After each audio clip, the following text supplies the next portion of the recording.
नमस्ते बच्चों, मैं लकी आहूजा स्वागत करती हूँ आप सभी का राजस्थान सरकार और वेदांता के CSR इनिशिएटिव ई कक्षा में, जिसके टेक्निकल पार्टनर है मिशन ज्ञान। तो बच्चों, अध्याय 10 हम पढ़ रहे थे, जहाँ गति एवं दूरियों के मापन की हम चर्चा कर रहे हैं और इस अध्याय का दूसरा भाग आज हम शुरू कर रहे हैं और ये भाग में हम पढ़ेंगे मापन के जो मानक मात्रक हैं उनके बारे में। तो चलिए बच्चों शुरू करते हैं। यहाँ हमें ध्यान ये देना है कि प्राचीन काल में जिस प्रकार से यातायात के साधन धीरे धीरे विकसित हुए, जो कि हमने पिछले भागों में पढ़ा था, ऐसे ही दूरी के मापन के लिए, लंबाई के मापन के लिए प्राचीन काल में जो विधियाँ उपयोग होती थी वो काफ़ी पुरानी विधियाँ थी। तो कैसे उपयोग की जाती थी, ये पुरानी विधियाँ क्या थी, देखते हैं। तो किसी व्यक्ति के पैर की लंबाई, अंगुली की चौड़ाई तथा एक कदम की दूरी, इन सभी मापों को मात्रक के रूप में उपयोग लिया जाता था। जैसे यदि प्रश्न ये है कि एक कमरे की लंबाई कितनी है, तो वहाँ इस तरीके की कि या तो पैर की लंबाई के अनुसार उस कमरे की लंबाई को मापा जाता था, या अंगुली की चौड़ाई या एक कदम की दूरी आदि के आधार पर मापन किया जाता था। इसके अलावा कोहनी से अंगुली के छोर तक की लंबाई, आपकी कोहनी से जो अंगुली के छोर हैं, यानी यहाँ से लेकर यहाँ तक की लंबाई को भी एक मात्रक के रूप में उपयोग किया जाता था। इसे क्या कहते हैं बच्चों? इसे हाथ कहते हैं। और इस लंबाई के मात्रक के रूप में प्राचीन मिस्र में इसे उपयोग किया जाता था। तो मिस्र एक बहुत पुरानी सभ्यता है और वहाँ पर इस लंबाई को, जिसे हाथ कहते हैं, इसको उपयोग में लिया जाता था। साथ ही साथ आप ध्यान रखना है कि संसार के अन्य कई भागों में भी इस मात्रक को मान्यता प्रदान की गई थी।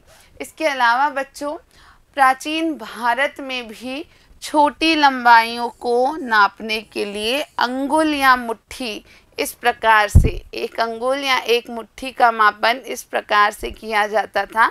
तो किसी लंबाई को नापने के लिए इस मुट्ठी को बार बार रखकर मापा जाता था। अतः सुविधानुसार शरीर के ऐसे कई भागों का मात्रकों के रूप में उपयोग किया गया या उपयोग होता रहा है।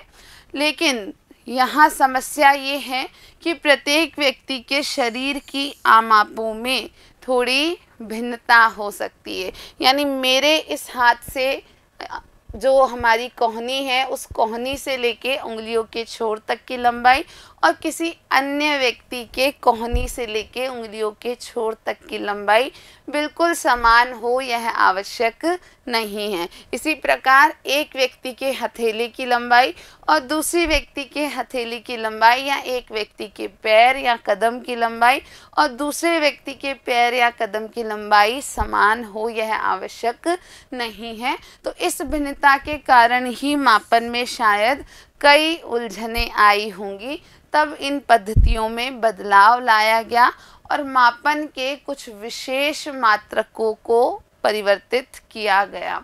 तो वर्ष 1790 में फ्रांसीसियों ने, यानी फ्रांस देश के जो निवासी हैं, वहाँ पर किसी ने मापन की एक मानक प्रणाली को विकसित किया और इस मानक प्रणाली को क्या नाम दिया बच्चों? मीटरी पद्धति का नाम दिया। तो इस मीटरी पद्धति को आप ज़रूर याद रखेंगे।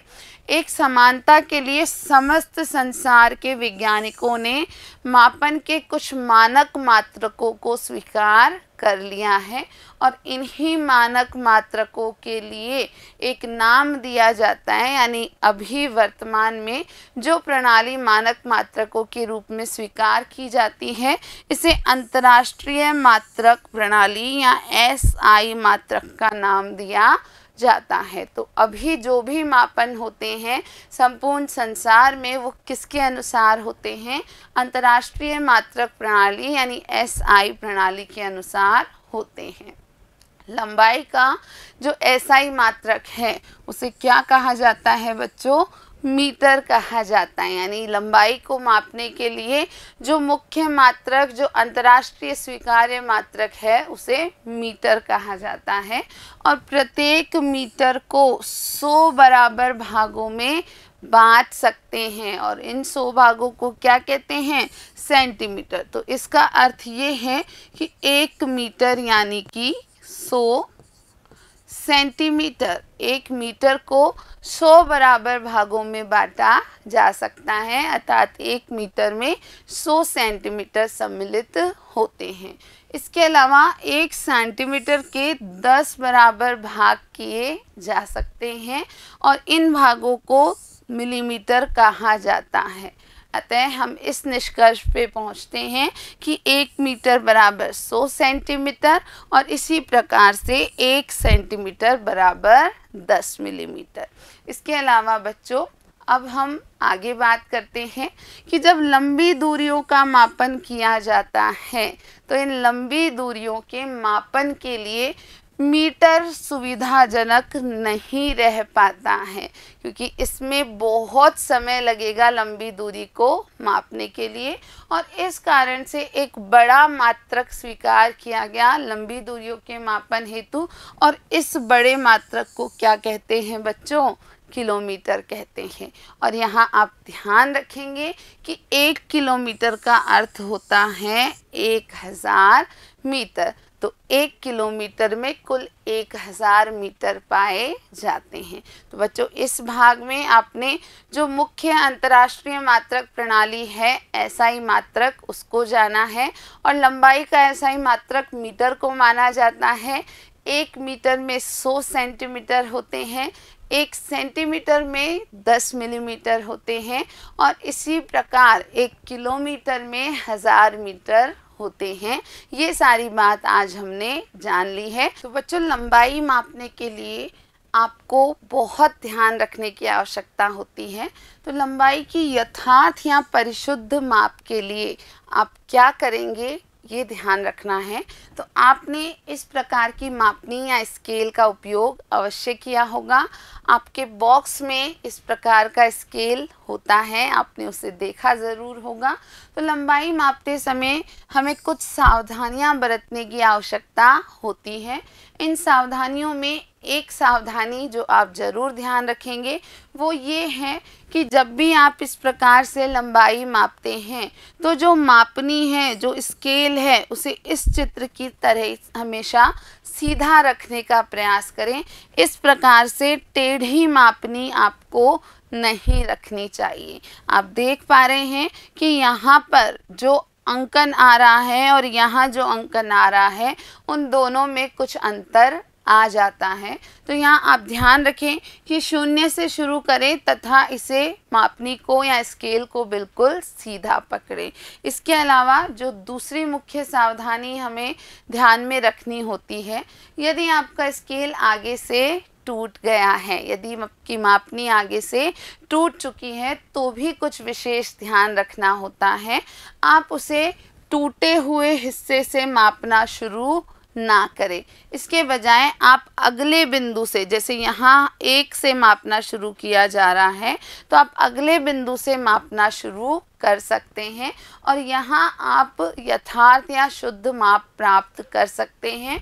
करना ये होता है कि जितनी भी अंकन आ रहा है उसमें से आपको उतना घटा देना है, उतने अंक घटा देने हैं जहाँ से आपने शुरू किया है। तो ये गतिविधियाँ आप कक्षा में जब करके देखेंगे तो इन्हें समझना बहुत आसान हो जाता है। तो टूटे स्केल का उपयोग सदैव एक विशेष पॉइंट या बिंदु से करना चाहिए, टूटे हुए स्थान से नहीं करना चाहिए। इसके अलावा एक जो तीसरी बात आपको ध्यान में रखनी है, जब भी आप मापनी का स्केल का उपयोग करते हैं तो आपको पाठ्यांक ज्ञात करने के लिए आँख की स्थिति भी सही रखनी ज़रूरी होती है।